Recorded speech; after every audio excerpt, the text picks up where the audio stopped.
Aujourd'hui, je fais le commentaire composé de la pièce de théâtre très fameuse de Sartre qui s'intitule Huis clos, dans laquelle il a mis toutes ces idées sur les conflits humains individuels, sur la psychologie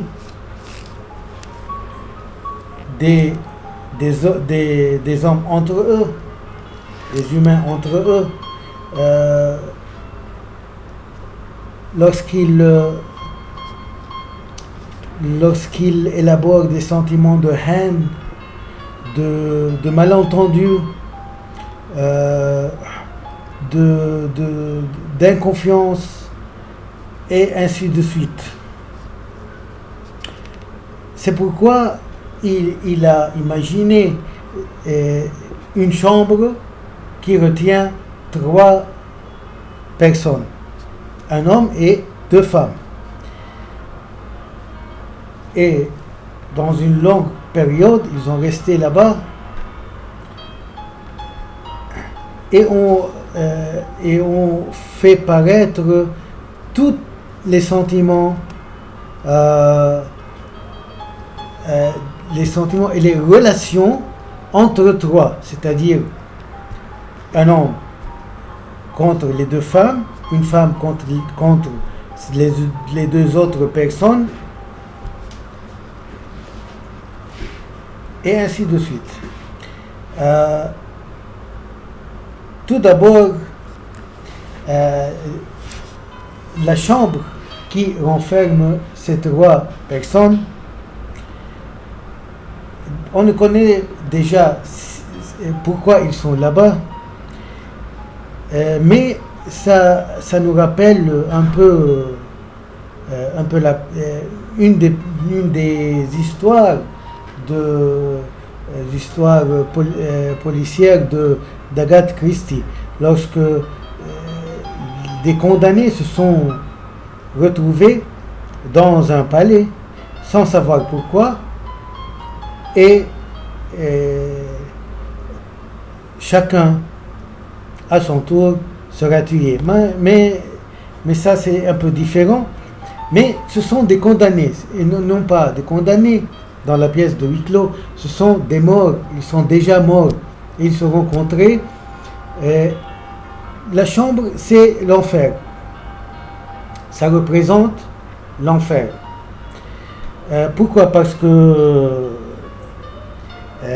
de temps en temps, ces personnages regardent ce qu'il se passe sur Terre après leur mort. Par exemple, Garcin, un des 3 personnages, il a été fusillé de plusieurs balles 1 mois avant ou 6 mois avant.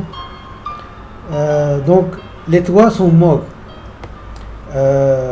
Garcin était journaliste à Rio et a été fusillé. Pourquoi ? Parce qu'il menait un journal pacifiste et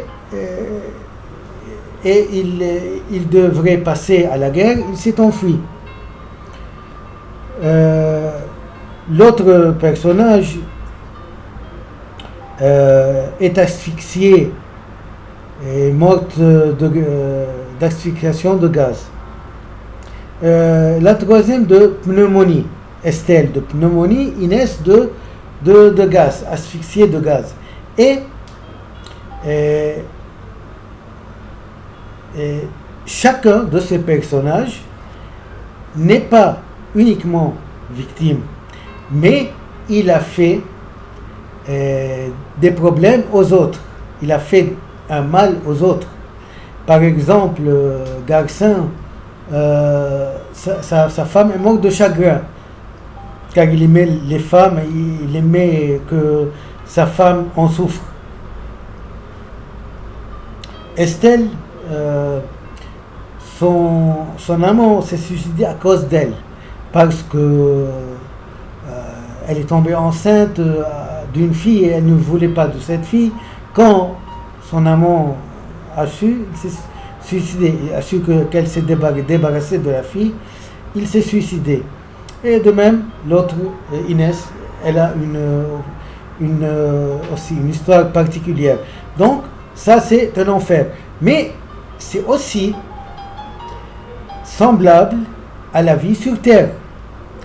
Pourquoi? Parce que les trois personnages disent toujours on est là, on s'est retrouvé là, on ne connaît pas pourquoi nous sommes venus, qu'est-ce que nous allons faire.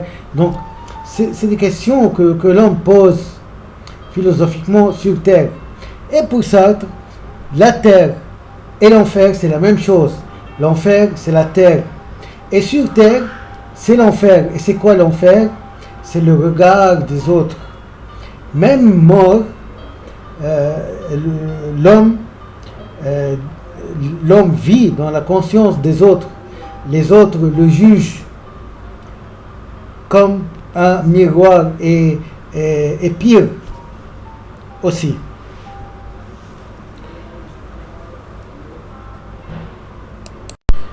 Donc cet enfer est un enfer inhabituel, c'est un enfer abstrait. C'est pourquoi à la fin on dit pas besoin de grille, l'enfer c'est les autres, pas besoin d'un enfer réel, l'enfer c'est les autres.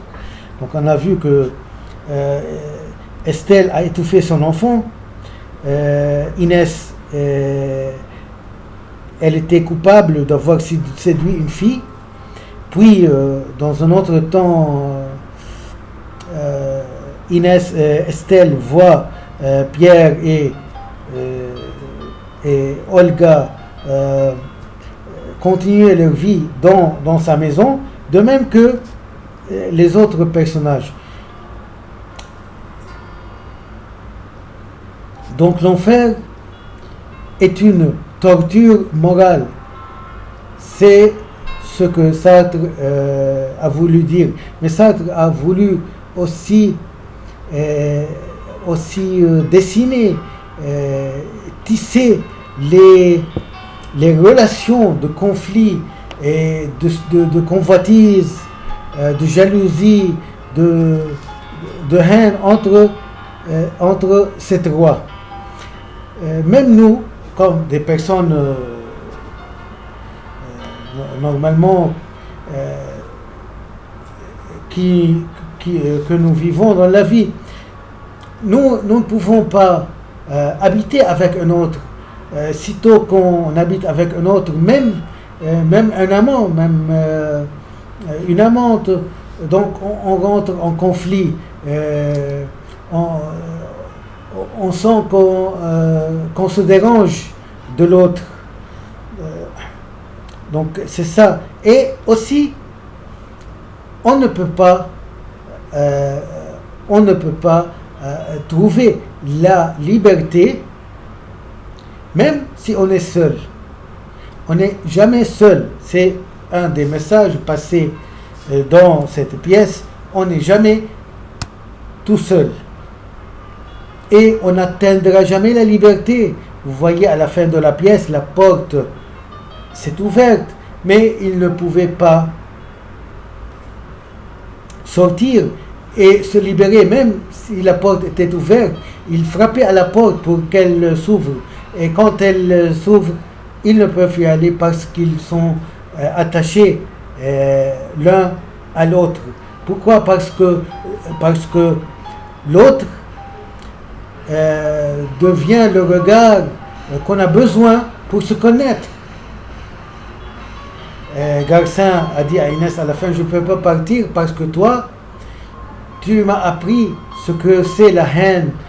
Tu sais ce que c'est la haine. Parce que donc tout ce qu'ils disent, ces trois personnages est soumis à une torture des autres. L'homme est responsable de ce qu'il fait. C'est un des messages aussi donné à la fin de la pièce. Parce que Garcin essayait de se libérer du regard des autres. Donc Inès lui dit tu dois être toi-même, tu dois tu dois être ta vie, tu dois la faire. Mais pourquoi cette synthèse? Parce que Garcin posait toujours la question à Inès: est-ce que je suis lâche parce que j'ai fui la guerre?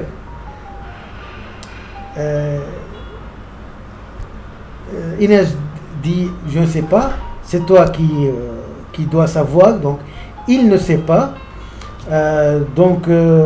Qu'est-ce que je vais faire? Elle lui dit: donc tu dois oublier et tu dois faire ta propre vie, tu dois te convaincre de ce que tu vas faire. On verra tout ça en détail. Donc il y a des relations fulgureuses entre ces trois personnages.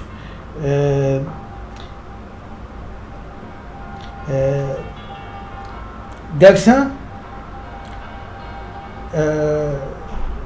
va aimer Estelle. Inès va être jalouse et va essayer de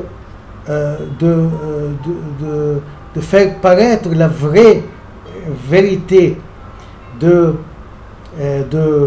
d'Estelle vis-à-vis de Garcin. Donc parfois Inès est contre Garcin et Estelle, parfois l'un des autres est contre les deux, et chacun essaye de pousser l'autre à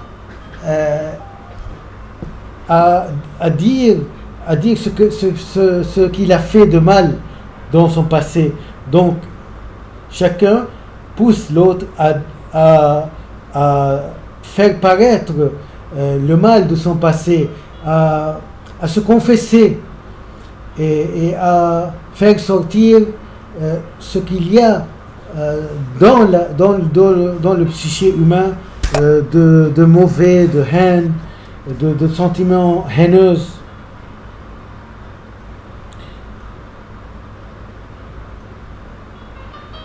Ici donc, le regard des autres est important, car le regard des autres et l'autre nous pousse à nous voir nous-mêmes, à nous voir notre saleté, à nous voir notre lâcheté,